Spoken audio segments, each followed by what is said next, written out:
क्या धोनी ने सच में ऐसा कर दिया? क्या सीएसके के कप्तान ने मुंबई इंडियंस के खिलाफ करो या मरो वाले मुकाबले के लिए ऐसी प्लेइंग 11 तैयार की है जिसे देखकर खुद क्रिकेट एक्सपर्ट्स भी हैरान रह गए। भाई सोशल मीडिया पर मानो तूफान आ गया है, फैंस शॉक में हैं, पंडित बहस कर रहे हैं और मुंबई इंडियंस के कैंप में अगर किसी ने इस प्लेइंग 11 की लिस्ट देख ली होगी तो उनकी नींद उड़ाने के लिए यही काफी। M A Chidambaram stadium Chennai की वह जमीन जहां पिच खुद सीएसके की भाषा बोलती है, जहां दोनों तरफ की गैलरी ऑरेंज और येलो रंग में डूबी रहती हैं, जहां भीड़ का शोर इतना तेज होता है कि खिलाड़ी एक दूसरे की आवाज तक नहीं सुन पाते, उसी मैदान पर 2 मई सीएसके और मुंबई इंडियंस की महामुकाबला होने वाला है। दोनों टीमें जानती हैं कि चेपॉक में करो या मरो का मतलब क्या होता है और इन सबके बीच एमएस धोनी ने जो प्लेइंग 11 घोषित की है, भाई उस प्लेइंग 11 ने इंटरनेट तोड़ दिया है। लेकिन पहले एक बार इस मैदान की बात कर लेते हैं क्योंकि ये पिच सिर्फ क्रिकेट खेलने की जगह नहीं, ये सीएसके का किला है, ये धोनी का दुर्ग है। एम ए चिदम्बरम स्टेडियम का नाम सुनते ही विपक्षी स्पिनरों की आंखें चमक जाती हैं और विपक्षी बल्लेबाजों का दिल थोड़ा बैठ जाता है। चेन्नई की पिच अपनी अलग पहचान के लिए मशहूर है। यहाँ गेंद धीमी पड़ती है, टर्न मिलता है और जो बल्लेबाज पिच को समझे बिना क्रीज पर आता है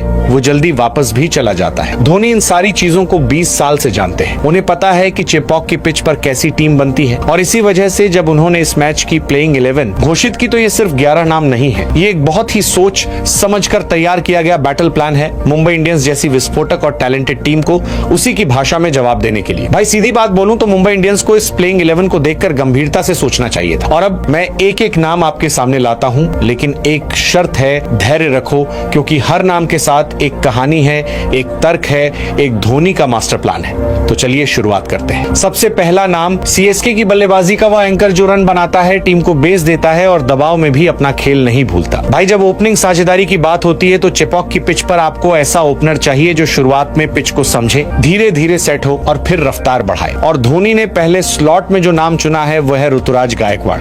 हाँ भाई, सीएसके का वह कप्तान जो इस सीजन आलोचनाओं की आंधी में खड़ा है वही इस बड़े मुकाबले में सबसे पहले उतरेगा। कल गुजरात टाइटंस के खिलाफ ऋतुराज ने क्या किया था जरा याद करो। 60 गेंदों में 74 रन, नॉट आउट, टीम के लिए आखिरी दम तक लड़ाई और फिर भी ट्विटर पर लोग क्या बोल रहे थे, ऋतुराज स्लो है, ऋतुराज एंकर की जरूरत नहीं, ऋतुराज टीम को रोक रहे हैं। भाई ये सुनकर गुस्सा आता है क्योंकि जिस आदमी ने 60 गेंदों में 74 रन बनाए और नॉट आउट रहा उसे स्लो कहा जा रहा है। सच ये है कि दूसरे बल्लेबाज फेल हो गए, एक के बाद एक विकेट गिरते गए और ऋतुराज को मजबूरी में एंकरिंग करनी पड़ी। अगर वो भी आउट हो जाते तो टीम 100 के नीचे सिमट जाती। मुंबई के गेंदबाजों को ऋतुराज से डरना चाहिए क्योंकि ये जब सेट होता है तो बाउंड्री तय होती है। लेकिन रुक जाइए, असली सरप्राइज अभी बाकी है। ऋतुराज के साथ ओपनिंग कौन करेगा? भाई ये नाम सुनकर मुंबई के तेज गेंदबाजों को अपनी योजना दोबारा देखनी पड़ेगी क्योंकि दूसरे स्लॉट में धोनी ने ऐसा खिलाड़ी चुना है जो पावर प्ले को अपना निजी स्कोरिंग जोन मानता है। ये नाम है संजू सैमसन।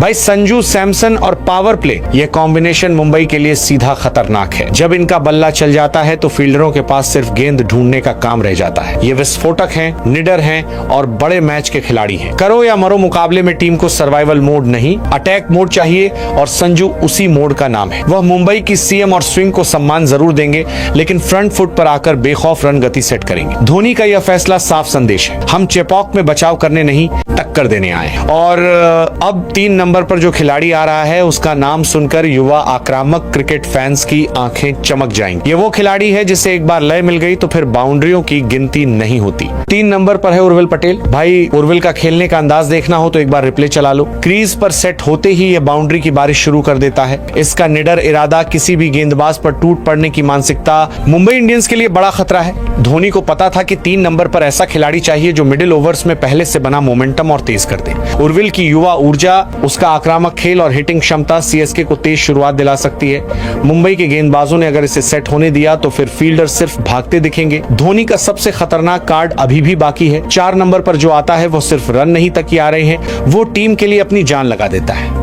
ये फाइटर है, ये भूख का दूसरा नाम है, दबाव में और भी ज्यादा खतरनाक हो जाता है। 4 नंबर पर है सरफराज खान। भाई सरफराज के बारे में क्या कहें, ये खिलाड़ी सिर्फ क्रिकेट नहीं खेलता, अपना दिल मैदान पर छोड़कर जाता है। रन बनाना इसका काम है लेकिन टीम के लिए सब कुछ कर देना इसका स्वभाव है। इसकी डेडिकेशन, इसकी भूख, इसका जज्बा बड़े मैचों में और भी मजबूत हो जाता है। धोनी मास्टरमाइंड है और उन्हें पता है कि बड़े मुकाबलों में सिर्फ तकनीक नहीं, दिल चाहिए और सरफराज खान के पास वह दिल है जो मुंबई के गेंदबाजों की जिंदगी मुश्किल कर सकता है। सरफराज का शामिल होना धोनी की उस सोच का हिस्सा है कि टीम में कैरेक्टर होना जरूरी है। लेकिन भाई अब 5 नंबर पर मैच का असली ट्विस्ट आता है। यहाँ पर गेंदबाजों की दिल धोनी ने ऐसा नाम चुना है जिसे सुनकर हार्दिक पांड्या की फील्ड सेटिंग की पूरी योजना गड़बड़ा सकती है। 5 नंबर पर है डेवाल्ड ब्रेविस। दक्षिण अफ्रीका का यह युवा सुपरस्टार असली मायने में 360 डिग्री बल्लेबाज है। मतलब इसका बल्ला किसी भी दिशा में चल सकता है। स्कूप, पुल, लॉफ्टेड ड्राइव, रिवर्स हिट, सब कुछ। जब डेवाल्ड ब्रेविस क्रीज पर होता है तो सामने वाला कप्तान फील्ड सेट करते करते थक जाता है, क्योंकि ये मैदान का हर गैप ढूंढ लेता है। ये युवा है, निडर है और अब अंतरराष्ट्रीय अनुभव भी ले चुका है। 6 नंबर पर है प्रशांत वीर। ये नाम शायद आपने ज्यादा न सुना हो, लेकिन घरेलू क्रिकेट में इनका रिकॉर्ड कमाल का है। अभी तक आईपीएल के दबाव में पूरा बेस्ट नहीं दिखा पाए हैं, लेकिन धोनी जैसे कप्तान जानते हैं किस खिलाड़ी को कब खोलना है। करो या मरो मुकाबलों में अक्सर नए हीरो जन्म लेते हैं और इतिहास ने यह बार बार साबित किया है। प्रशांत वीर के पास वह क्षमता है कि एक विकेट गिरने के बाद टीम को संभालें और फिर अपना नेचुरल गेम खेलें। धोनी का ये चयन एक सोचा समझा रिस्क है। 7 नंबर पर आते हैं शिवम दुबे। भाई शिवम दुबे और चेपॉक का कॉम्बिनेशन मतलब पेट्रोल में आग। ये स्पिन के खिलाफ भी मारते हैं, पेस के खिलाफ भी मारते हैं। इनके छक्के इतने लंबे होते हैं कि गेंद स्टेडियम के बाहर भी पहुंच जाती है। मिडिल ओवर्स में जब मुंबई कंट्रोल बनाना चाहेगी तब शिवम दुबे उस कंट्रोल को तोड़ सकते हैं। एक बार बल्ले से कनेक्ट हुआ तो भीड़ का शोर अलग ही स्तर पर पहुंच जाता है। धोनी जानते हैं कि 7 नंबर पर ऐसा हिटर चाहिए जो मैच का मोमेंटम बदल दे, और शिवम वही खिलाड़ी है। अब भाई यहाँ सबसे बड़ा ट्विस्ट है। 8 नंबर पर धोनी ने जो फैसला लिया है वो मास्टर स्ट्रोक कहलाता है। यहाँ है जेमी ओवरटन। ये इंग्लिश क्रिकेटर तेज गेंदबाजी में माहिर है, निचले क्रम में आक्रामक बल्लेबाजी करता है और इसका ड्यूल इंपैक्ट सीएसके के लिए छुपा हुआ हथियार है। इसकी गेंदबाजी में स्पीड, बाउंस और आक्रामकता है और बल्लेबाजी में ये 15 गेंदों में मैच खत्म कर सकता है। धोनी को ऐसा ही खिलाड़ी चाहिए था जो एक ओवर में विकेट भी दिलाए और बैट से बैलेंस भी बदल दे। 9 नंबर पर है नूर अहमद, और भाई ये नाम सुनकर मुंबई के बल्लेबाजों को अपनी तैयारी दोगुनी करनी पड़ेगी, क्योंकि नूर अहमद की गेंदबाजी चेपॉक की पिच पर जहर की तरह काम करती है। इसकी गुगली, इसकी रॉन्ग वन, इसका डिसेप्शन बल्लेबाज को समझ ही नहीं आता। धीमी स्पिन फ्रेंडली सतह पर यह और भी घातक हो जाता है। 10 नंबर पर है अकील हुसैन, एक और मिस्ट्री स्पिनर।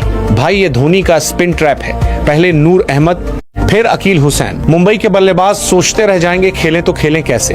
अकील की फ्लाइट, टर्न और वेरिएशन चेपॉक पर बेहद असरदार होती है। और 11वें नंबर पर है अंशुल कंबोज। यह युवा तेज गेंदबाज ऊर्जा का दूसरा नाम है। मैदान पर आते ही विकेट के लिए टूट पड़ता है, अनुशासन के साथ गेंदबाजी करता है और हर गेंद पर आक्रामक फोकस रखता है। धोनी को नए सैनिकों पर भरोसा है और अंशुल वही सैनिक है जो इस करो या मरो मुकाबले में सीएसके को ताजगी और असली पेस देता है। और भाई कहानी यही खत्म नहीं होती। धोनी के पास बैकअप आर्मी भी तैयार है। रामकृष्ण घोष, मुकेश चौधरी, गुरजपनीत सिंह और कार्तिक शर्मा जैसे इंपैक्ट प्लेयर्स।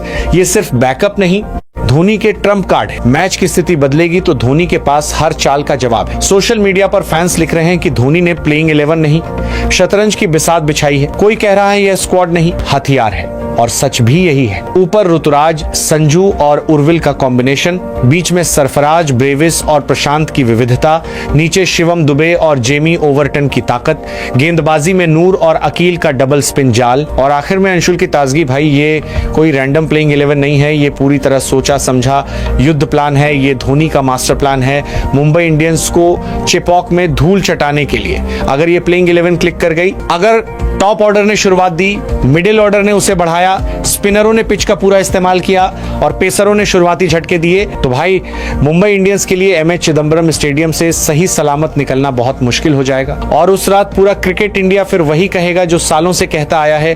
एमएस धोनी को कप्तान कूल सिर्फ इसलिए नहीं कहते कि वह शांत दिखते हैं, बल्कि इसलिए कहते हैं क्योंकि दबाव में वह और भी ज्यादा शांत हो जाते हैं और उसी शांति में इतनी खतरनाक योजना बना देते हैं कि सामने वाला हैरान रह जाता है।